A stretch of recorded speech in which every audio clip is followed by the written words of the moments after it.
In my last Monster Hunter World video, we talked about how this game took the world by a storm, shipping 6 million units worldwide in a mere week and a half, as reported by Capcom via a press release published on February 9th, 2018. This was a landmark achievement for the publisher, making it their fastest-selling game in the company's history. This is all the more impressive when you consider how it took a mainstream AAA game like Star Wars Battlefront 2 2.5 months to reach 7 million units sold. It very quickly became clear that Monster Hunter World was outpacing Battlefront 2 in sales, but this is even more apparent in light of recent news. The following information comes from yet another press release from Capcom, this one published today, March 5th, 2018, through which they announced that Monster Hunter World has officially shipped 7.5 million units.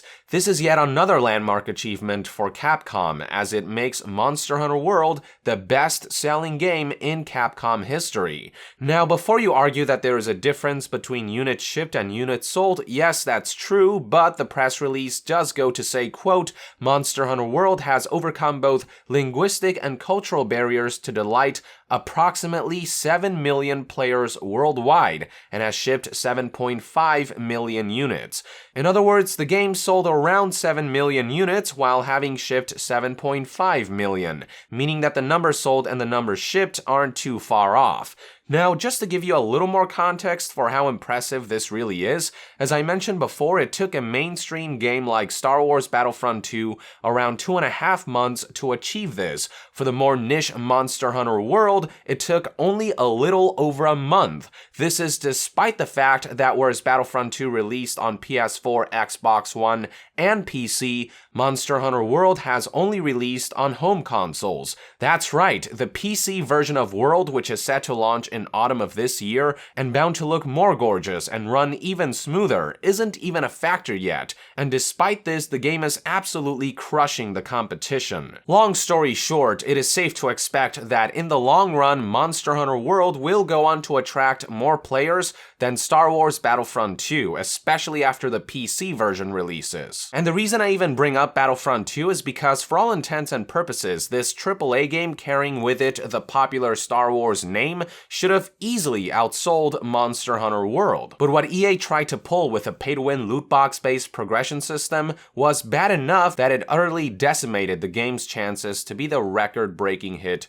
that it hoped to be. Monster Hunter World, on the other hand, simply focused on making a great game that makes sensible improvements upon the long-standing, strong foundations of the franchise, and the results speak for themselves. The end result is that whereas Battlefront 2 will go down as one of the greatest laughingstocks in gaming history, Monster Hunter World will be remembered for its deserved legendary triumph. And that just puts a smile on my face, as it goes to show that you can be both critically and financially successful in the gaming industry by relying on the quality and integrity of your products. It goes to show that you don't need to manipulate people into shelling out additional cash to make a lot of money making games. If you give gamers what they want and show them a semblance of respect, if you make awesome games offering awesome experiences, consumers will naturally just flock towards a product. Pull a Battlefront 2 or Destiny 2 on the other hand, and they'll protest and flock away faster than you can say sense of pride and accomplishment. Now, will Monster Hunter World go on to make as much money as it potentially could have if the game had included microtransactions and loot boxes?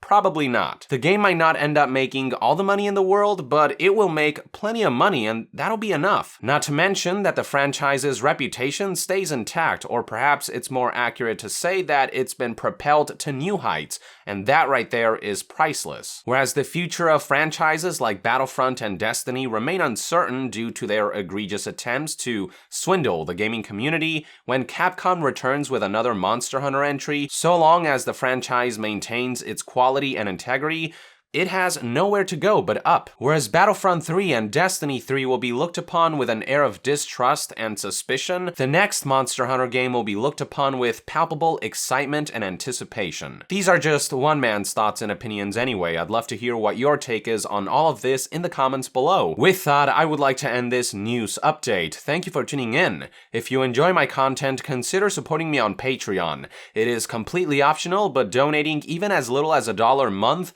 will go go a long way in helping this channel grow, and to be further updated on all things gaming news, reviews, and discussions, stay tuned right here on Young Yeah. I'll see you guys next time. Young out!